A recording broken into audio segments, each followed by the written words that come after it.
Hello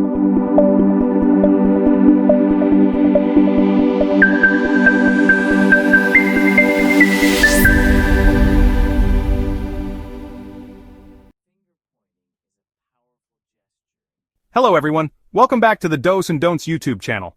We often focus on controllable aspects of life, careers, finances, relationships, but natural disasters are unpredictable. Floods, earthquakes, hurricanes, wildfires, they can strike at any time, and when they do, you need to be prepared. In today's video, we're diving deep into the essential do's and don'ts for preparing for a natural disaster. I'm talking about practical, actionable steps to keep you and your loved ones safe in an emergency. These tips could literally be the difference between life and death, so stick around until the end. I've also got a bonus tip that many people overlook. Okay, let's jump right in. The absolute first thing you need to do, and I cannot stress this enough, is create a solid emergency plan. And no, I'm not just talking about a vague idea of what you might do in an emergency. I'm talking about a detailed written plan that outlines exactly what your family will do in various disaster scenarios. First things first, map out evacuation routes from your home.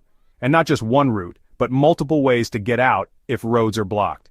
Imagine a wildfire is closing in, or floodwaters are rising quickly. You need to know exactly where you're going and how you're going to get there.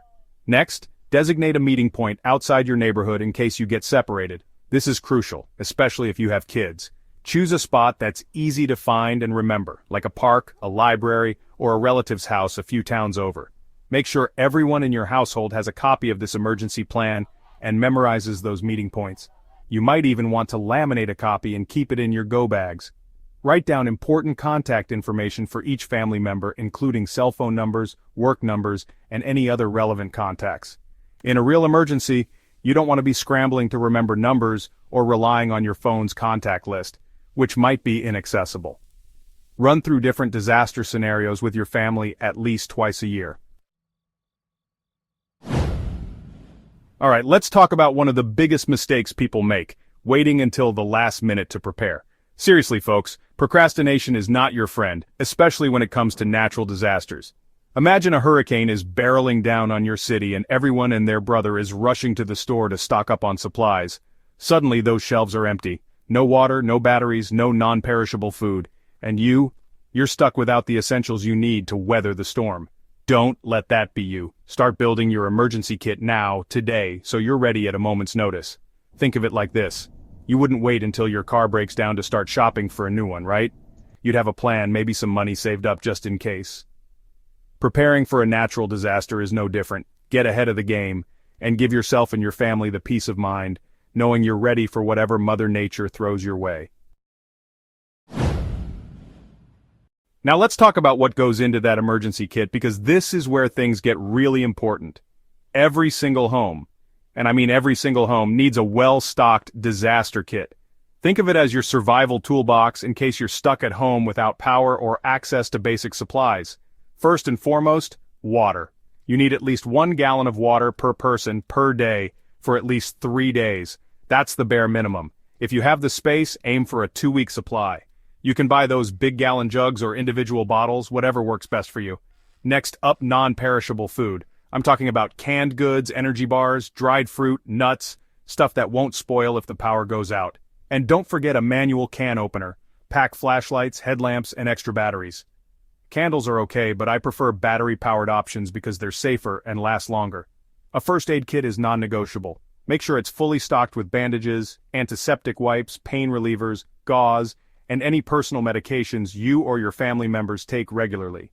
Speaking of medications, make sure you have at least a week's worth of any prescription medications on hand. Grab a whistle. It might sound strange, but it's a powerful tool for signaling for help if you're trapped or need assistance. Keep copies of your identification, insurance policies, medical records, and other important papers in a waterproof and fireproof container. Think about your family's specific needs. Do you have infants? Pack formula, diapers, and wipes. Pets? Don't forget pet food, water, and their vaccination records.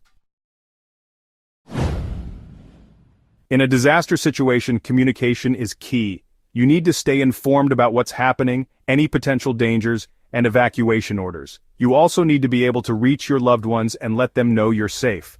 Most of us rely on our smartphones for communication these days, but here's the thing. Smartphones are useless without power or a signal, and in a natural disaster those things can go down in an instant. So, what's the solution?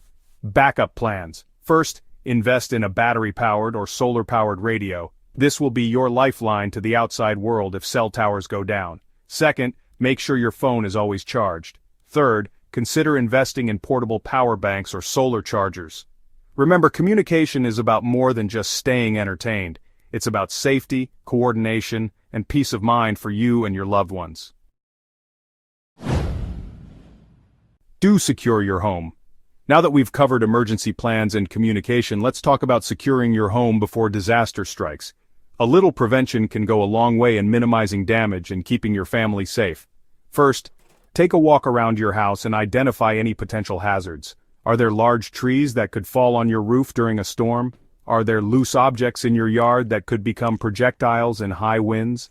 If you've got heavy furniture, bookcases, dressers, mirrors, make sure they're properly anchored to the walls.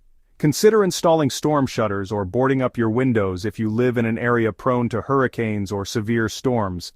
Clean your gutters regularly. Clogged gutters can cause water to back up and damage your roof or even lead to flooding.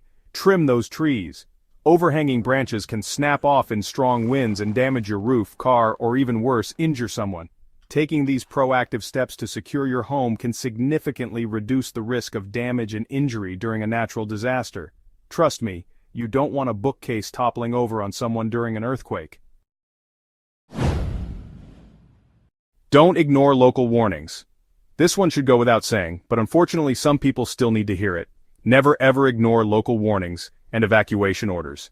When local authorities issue a warning, it's not a suggestion, it's not a drill, it's a serious call to action. They have access to information and resources that you might not, and their job is to keep you safe. Ignoring these warnings puts you and your family at unnecessary risk. It also puts emergency responders in danger if they have to come back and rescue you. So please, listen to the experts, follow their instructions, and evacuate if you're told to do so. Do stay calm and follow your plan. When disaster strikes, the most important thing is to stay calm and follow your plan. I know it's easier said than done, especially when adrenaline's pumping and everything feels chaotic. But trust me, panicking won't help anyone. It'll only cloud your judgment and make it harder to think clearly. Take a deep breath, remember your emergency plan, and focus on the task at hand. If you've practiced your plan with your family, those steps will become second nature, even under pressure. If you need to evacuate, grab your go bags, stick to your designated evacuation route, and head to your meeting point. If you're sheltering in place, secure your home, gather your emergency supplies, and stay informed about the situation. And remember, you're not alone in this. Reach out to your neighbors, check on elderly or vulnerable individuals in your community, and offer support where you can.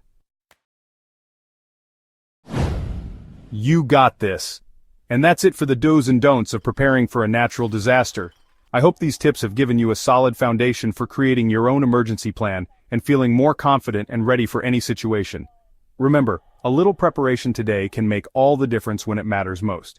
If you found this video helpful, please give it a big thumbs up, subscribe to the channel for more life-saving advice, and hit that notification bell so you never miss an update. And hey, let me know in the comments below, what steps have you taken to prepare for emergencies? I'd love to hear your thoughts and tips. Thanks for watching, stay safe, and I'll see you in the next video.